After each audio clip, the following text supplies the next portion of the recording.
Classic survival horror is back, and nobody asked for permission. Tormented Souls drops you into a world that feels like someone locked Resident Evil and Silent Hill in a room together and refused to let them leave. But here's a real question people keep asking. Is this actually a worthy sequel, or just nostalgia bait dressed up in a new coat? I'm here at Adoogez to give you the honest answer.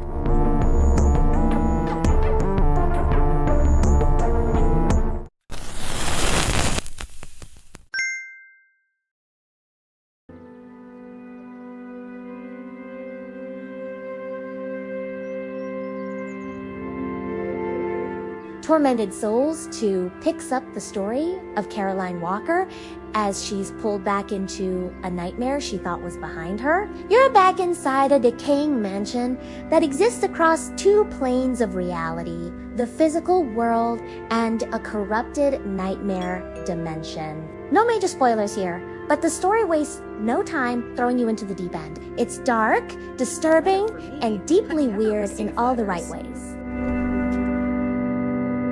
The core loop here is pure classic survival horror. You explore, collect items, manage a very tight inventory, solve puzzles, and fight enemies with resources you absolutely cannot afford to waste. If you've played the original Resident Evil games or Silent Hill 2, this will feel immediately familiar. That's intentional, and honestly, it works. Combat is deliberate and weighty. You're not sprinting around headshotting everything. Every bullet counts. Every encounter is a decision. Do you fight or do you run? The Tinka Descent controls are actually less rigid than the original game, which makes movement feel tighter and more responsive without betraying the classic feel. The inventory system is strictly limited, which means you'll be constantly making hard choices about what to carry. Do you take that extra ammo or hold space for healing items? It's the kind of resource management that keeps you on edge at all times. The game also features a save system using a specific in-world item, meaning saves aren't unlimited. That adds real tension. Puzzles range from satisfying to genuinely Some are environmental, some are tied to items, and a few require you to connect clues from notes and journals scattered across the world. None of it feels random. Every puzzle solution has logic behind it, which is exactly what this genre needs. You'll feel smart when you crack them, and that feeling doesn't get old.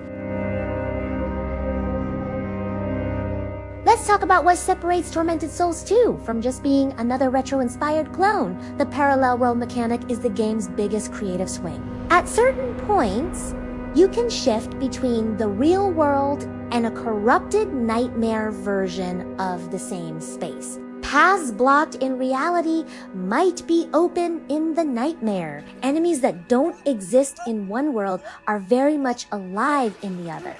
This mechanic isn't just a gimmick.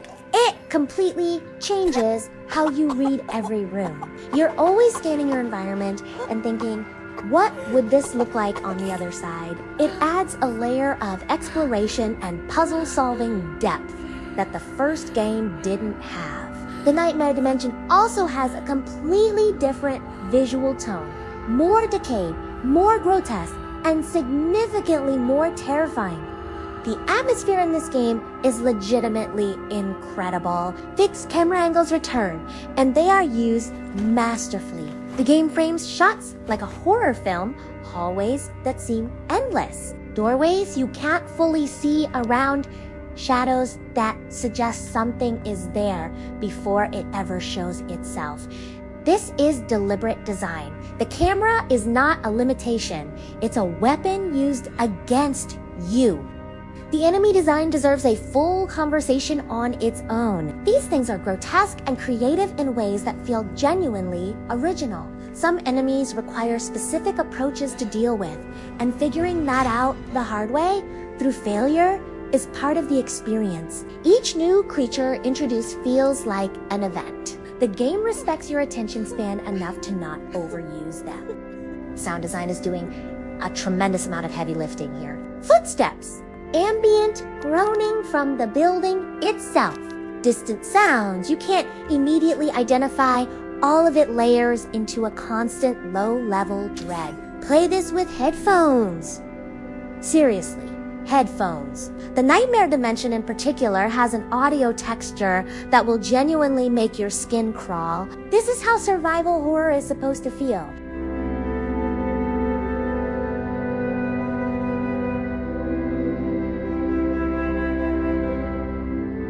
Alright, let's be real, because that's what Adoogez is here for. The game's biggest flaw is its difficulty curve. There are sections where the resource scarcity tips from tense into genuinely punishing.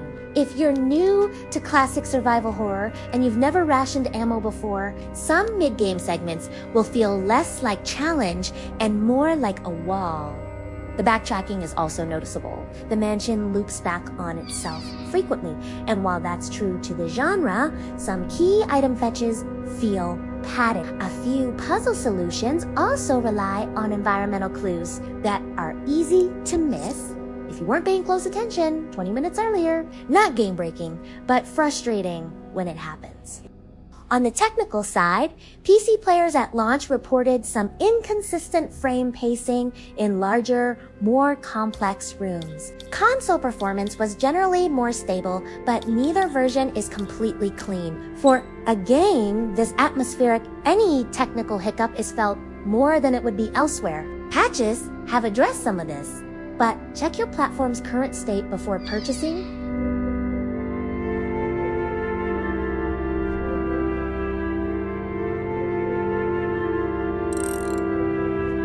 So where does Tormented Souls 2 land? If you are a fan of classic survival horror, original Resident Evil, Silent Hill, Alone in the Dark, this is a buy at full price, no hesitation. It understands the genre on a foundational level, and it genuinely advances it with the parallel world mechanics. If you've never played classic horror and prefer modern action-heavy games, start with the first Tormented Souls before committing here. My final score is an 8.2 out of 10. A confident, atmospheric, and genuinely creepy survival horror sequel that earns its place alongside the classics it was clearly inspired by. The flaws are real, but they don't break what the game is fundamentally trying to do. This is a love letter to a genre written by people who actually know the genre. And that matters.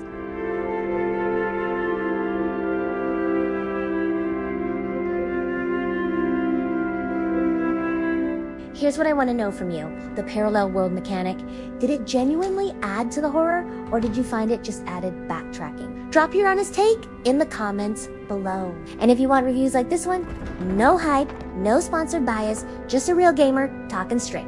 Subscribe to Adoogez. We'll see you in the next one.